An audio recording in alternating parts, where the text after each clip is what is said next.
সংস্থাৰ এটা মূল দাবী আছিল যে ঐতিহাসিক যমুনাখন বেদখল মুক্ত কৰিব লাগে, বিজ্ঞানৰ সংৰক্ষণৰ ব্যৱস্থা কৰিব লাগে আৰু সৌন্দৰ্য বৰ্ধনৰ কাম কৰিব লাগে। আৰু বেদখল কৰি যিহেতু যমুনাখনৰ জলস্তৰ কমি গৈছে তাৰ কাৰণে খননৰ ব্যৱস্থা কৰিব লাগে। এই বহুদিনীয়া দাবীটোৰ প্ৰতি সন্মান জনাই অসম চৰকাৰে এটা পুঁজি আবণ্টন দিছিল আৰু শিৱসাগৰ স্থানীয় বিধায়কজনে এই ক্ষেত্ৰত যথেষ্টখিনি কৰিছে বুলি আমাৰ অনুভৱ হৈছিল। কিন্তু যমুনাখনৰ পৰিষ্কাৰৰ কাম যিহেতু আৰম্ভ হ'ল, ঠায়ে ঠায়ে খননৰ কামো আৰম্ভ হৈছে, কিন্তু আমাৰ যি মূল দাবী সেই দাবীটোৰ প্ৰতি এতিয়াও শিৱসাগৰ জিলা প্ৰশাসন আৰু শিৱসাগৰ স্থানীয় বিধায়কজনে গুৰুত্ব প্ৰদান কৰা নাই। কালি ঐতিহাসিক যমুনাখনত শিৱসাগৰৰ বিধায়কজনে ভ্ৰমণ কৰি কামৰ অগ্ৰগতি বুজ লৈছে। আমি ভাল পাইছো, আমি তেখেতক ধন্যবাদ জনাইছো। কিন্তু মূল যিটো কাম সেই কামটোৰ পৰা যে তেখেত বিৰত আছে তাক লৈহে ৰাইজৰ মাজত প্ৰশ্ন হৈছে। তাক লৈহে আমি প্ৰশ্ন কৰিব বিচাৰিছো তেখেতক যে যমুনাখনৰ বেদখল মুক্তৰ কাম আপুনি কেতিয়াৰ পৰা আৰম্ভ কৰিব, নে আপুনি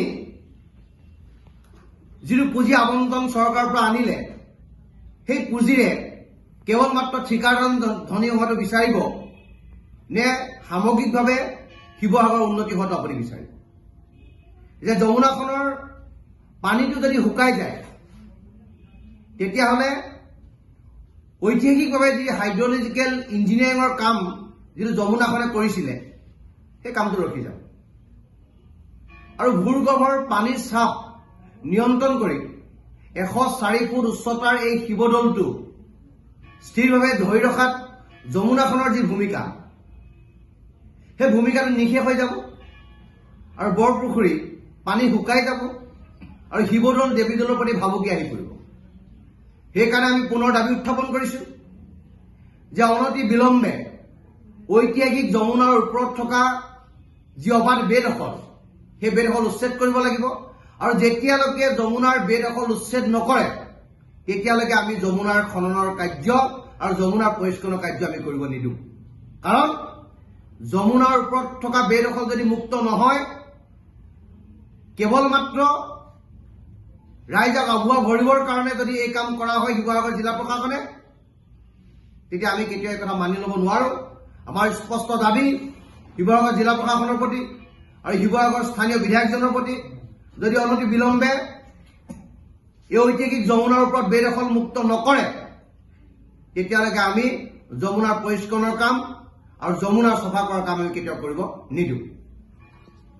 যমুনাৰ ওপৰত থকা প্ৰতিটো বেদখলেই উচ্ছেদ কৰিব লাগিব আৰু ঐতিহাসিক যমুনাখন যিহেতু এখন ৱেটলেণ্ড, ৱেটলেণ্ডৰ ওপৰত কোনো মাটিৰ পট্টা দিব নোৱাৰে, সেইটো সুপ্ৰিম কোৰ্টৰ ভাৰ্ডিক্ট। এই ৱেটলেণ্ডৰ ওপৰত মাটি কোনে দিলে, পট্টা কোনে দিলে, তাক লৈ প্ৰশ্নবোধক চিন আছে। আৰু য'ত মাটিৰ পট্টা পাইছে তাত শিৱসাগৰ জিলা প্ৰশাসনৰ তৰফৰ পৰা মাটিৰ পট্টা কেঞ্চেলেশ্যন কৰিব লাগে বুলি তেখেতলোকে এটা কেছ কৰিছে। সেই কেছটো ইতিমধ্যে শিৱসাগৰ জিলা প্ৰশাসনৰ ফেভাৰত আছে বুলি আমি গম পাওঁ। কিন্তু ৰাজনৈতিক পাকচক্ৰত বন্দী হৈ এই কামবিলাক কোনোবাই কৰা নাই। গতিকে যি এই কামবিলাক কৰা নাই, সেইকাৰণে কৈছো যে শিৱসাগৰ ৰাইজৰ যিটো দাবী, শিৱসাগৰ দল সংগঠনৰ যিটো দাবী, টাই আহোম ছাত্ৰ সন্থাৰ যিটো মূল দাবী, সেই দাবীটোৰ ওপৰত শিৱসাগৰ জিলা প্ৰশাসন, অসম চৰকাৰ, শিৱসাগৰ স্থানীয় বিধায়কজনে গুৰুত্ব প্ৰদান কৰিবই লাগিব। যদি গুৰুত্ব প্ৰদান নকৰে তেতিয়াহ'লে আমি বিকল্প ব্যৱস্থা ল'ম। যদি প্ৰশাসন, আমি বাৰে বাৰে কৈ আছো, যদি আপোনালোকে নাভাঙে আমি ভাঙি দিওঁ। এবাৰ আমি শিৱসাগৰ জিলা প্ৰশাসনক লগত লৈ শিৱসাগৰ যমুনাখনৰ চাৰিওফালে টাই আহোম ছাত্ৰ সন্থাই লাল লাখ দিয়াৰ কাম আমি আৰম্ভ কৰিছিলো। যমুনাখনৰ উচ্ছেদ কৰি বেদখল মুক্ত কৰিব লাগে বুলি আমি প্ৰতিটো ঘৰতে লাল লাখ দিছিলো, প্ৰশাসনে সেই কাম কৰিছিলে। কিন্তু ৰাজনৈতিক পাকচক্ৰৰ কামটো বন্ধ হৈ ৰ'ল। কাৰণ বহুতে ভাবে যে যমুনাখন উচ্ছেদ কৰি দিয়াৰ লগে লগে কাৰোবাৰ নহয় কাৰোবাৰ ভোট বেংকত তোমাৰ ক্ষতি হ'ব। কিন্তু তেখেতলোকে এইটো নাভাবে যে যমুনাখন বেদখল হৈ থাকিলে, যমুনাখনৰ পানীৰ আৰ্দ্ৰতা কমি গ'লে আৰু যমুনাখনৰ পানীটো কমি যোৱাৰ লগে লগে শিৱসাগৰ বৰপুখুৰী দেৱীদৌল, বিষ্ণুদৌল, শিৱদৌল এই চাৰিটা সম্পত্তিৰ প্ৰতি যে ভাবুকি আহিব সেই কথাটো এতিয়া তেওঁলোকে নাভাবে আৰু নাভাবে কাৰণে ৰাজনৈতিক লাভালাভৰ কাৰণে এই কামবিলাক কৰে। গতিকে এই কামটো আমি কেতিয়াও কৰিব নিদিওঁ। যিমানবিলাক বস্তু ইলিগেলি ভাবে এই ৱেটলেণ্ডৰ ভিতৰত পৰিছে, ঐতিহাসিক যমুনাখনৰ ভিতৰত পৰিছে, সমগ্ৰ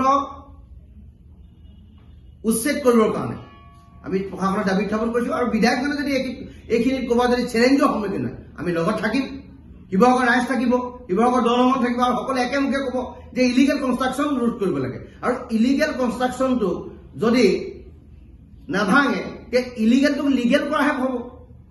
গতিকে এটা আইনগত ব্যৱস্থাৰ মাজেৰে গৈ এই কামবিলাক কৰিব লাগিব। যদি আইন ভংগ কৰি কোনোবাই ঘৰটো বনাইছে তাক ৰক্ষণাবেক্ষণ দিয়াব নেকি, যে দুৰ্নীতিক প্ৰশ্ৰয় দিয়া? গতিকে দুৰ্নীতিক প্ৰশ্ৰয় দিয়া কাম কৰিব নোৱাৰিব। গতিকে আইনৰ মতে যাওক যে ৱেটলেণ্ডত সুপ্ৰিম কোৰ্টৰ ভাৰ্ডিক্টটো কি আছে, গতিকে সেইমতে যাওক। আৰু এটা ঐতিহাসিক সম্পদত কোনোবাই মাটিৰ পট্টা দিব পাৰে নেকি?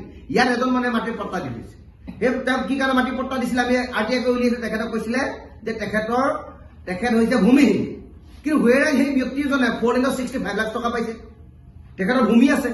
গতিকে তেখেতৰ ভূমি থকাৰ পিছতো ভূমিহীনভাৱে ইয়াৰে এজন বিধায়কে, মই আজি তেখেতৰ নাম নকওঁ, আজি নাই আমাৰ মাজত, গতিকে সেই বিধায়কজনে তেওঁ সেই কমিটিখনত থকাৰ পিছত তেখেতে যমুনাত মাটি দিছে। কিয় দিলে, কি কাৰণে দিলে, চৰকাৰ কাৰ আছিল সেই সময়ত? সেই কথা বতৰাবিলাক আছে। আমি স্পষ্টভাৱে কৈছো যে যমুনা বেদখলমুক্ত হ'ব লাগিব, আৰু যমুনাখন বেদখলমুক্ত কৰিবলৈ যাওঁতে যদি কিবা প্ৰত্যাহ্বান আহে তেতিয়া আমি সন্মুখত থাকিম, আমি দেখাই দিম। শিৱসাগৰ ৰাইজ থাকিব, শিৱসাগৰ দলঙত থাকিব, টাইহোম ছাত্ৰসন্থাৰ সন্মুখত থাকিব, কাৰণ আমাৰ দাবী।